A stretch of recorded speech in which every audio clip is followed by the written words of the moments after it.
Did you guys know there's a guy named Alton Brown who had a TV show where all he did was talk about food? This show was on for 13 years. I'm kidding, of course. I like Alton Brown, but I did bristle a bit when I learned he has a few episodes about booze. Stay in your lane, Brown. Being serious, his Bloody Mary episode has some really good ideas, but that didn't stop my bartender brain from thinking about how it might be improved, or at least amped up. And when people think about zhuzhing up a Bloody Mary, they almost always mean the mix. And Mr. Brown makes his from scratch using cherry tomatoes. I'll get to that in a minute. But his strategy starts with messing with the vodka, which leads me to his first genius idea, adding depth of flavor by incorporating 2 types of tomatoes. Because you know what's better than the power of 1 tomato? Power of 2. Sorry, I couldn't resist. Mr. Brown recommends cutting up a pound of heirloom tomatoes and soaking them in vodka, which is great. I love heirloom tomatoes. But tomatoes are wet, and the necessary liquid exchange to impart flavor lowers the ABV. And the tomatoes will inevitably soak up some of the alcohol as well, leaving you with boozy tomato chunks, which, while tasty, lower the ABV further. Plus, Mr. Brown says to let the infusion sit for a week, and I'm as impatient as I am lazy. So how do we get vodka that explodes with tomato flavor without lowering the ABV in a fraction of the time?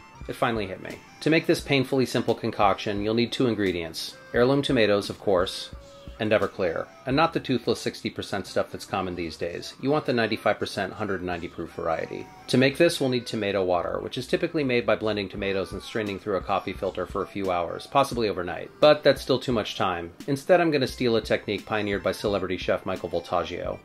You don't need to use a pound of tomatoes for this. In fact, it doesn't really matter how much you use. I got these at Trader Joe's for about $5, and while I like to use a combination of different colors and sizes, it doesn't really matter because you're cutting them up into smallish pieces and dumping them into a blender. Blend at high speed until these are completely liquefied.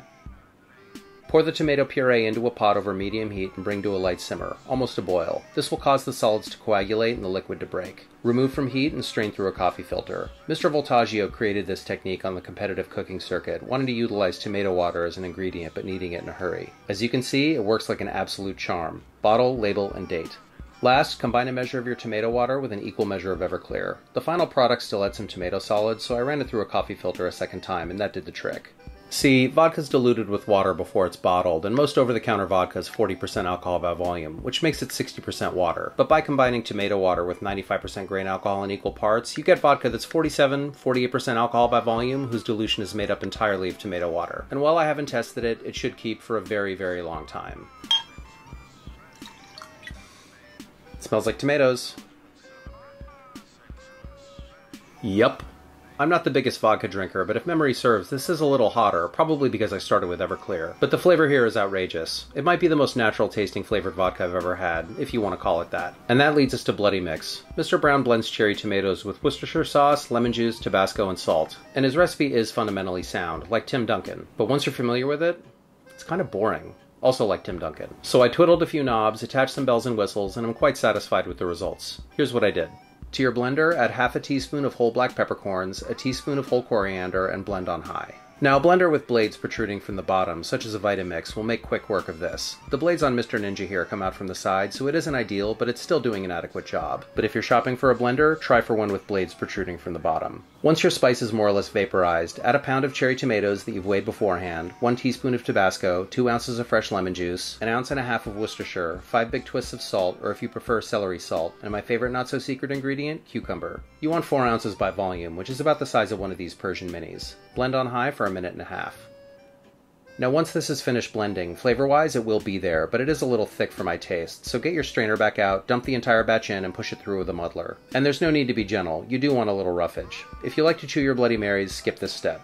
Bottle, label, blah blah blah.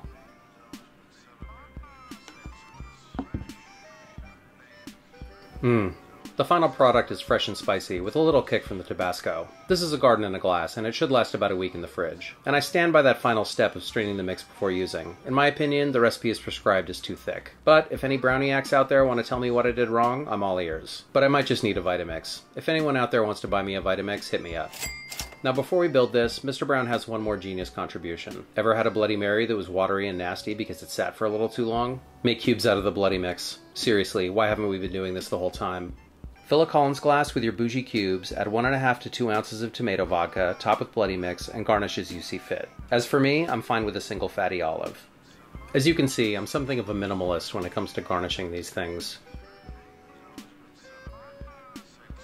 This is delicious. It tastes more or less exactly how I think a Bloody Mary should taste. Not too thick, not too spicy, but also not boring. I can't say this is the best Bloody Mary I've ever had, but I reckon you've never had one like it. Whether you love Bloody Marys or just love hosting on the weekends, you really should give this a whirl. All the ingredients are readily available, and it's really not that much work. And if anyone tries this and adds something or modifies it in some way, making it better, let me know in the comments. Mr. Brown, wherever you are, thanks for sharing this recipe, and also, thanks for being an inspiration. Cheers! Turn camera.